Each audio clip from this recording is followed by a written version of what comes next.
So I just wanted to give you a quick little lesson on how to take shared notes in ActivelyLearn.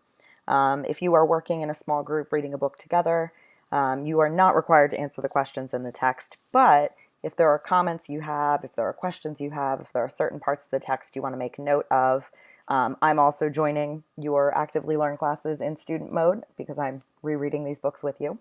So let's say you want to share a note with the class. Now, this is the very beginning of the book Jane Eyre, but a couple people are reading. So I'm reading along. There's no possibility of taking a walk that day. Oh, cold winter wind, rain, clouds that were somber. You know, that to me sounds like pathetic fallacy where nature is supposed to represent what's going on in the plot of the story or with the people in the story. And I think my classmates need to know that. So what I'll do is I'll come in and I'll highlight the section that I'm interested in commenting on. I'll go to highlight and take note.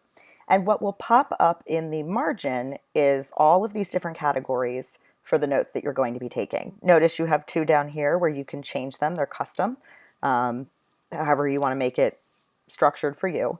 But for me right now, because I'm not just rambling about something that's happening, which I usually do, I'm talking about what's happening in the text, I might come up here and label it as meaning and evidence. And I'm going to type here, nature equals Jane's feelings inside.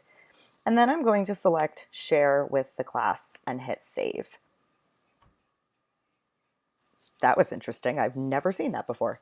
So what happens is now when anyone else is reading the text, they'll see this highlight here and they'll see my note in the margin.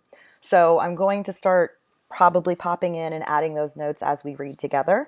That way, even if you are all reading at different pieces to prep for Friday, you can still be leaving notes for each other and interacting with each other on those notes.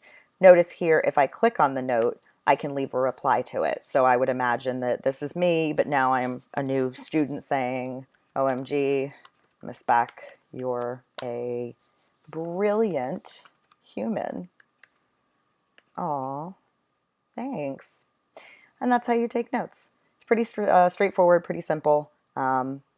Make sure you try and at least do one to make sure you know what you're doing. But once you start getting into it, I think you'll find it's relatively easy to do, and I quite like it. I think it's a good way to interact with each other and communicate. So.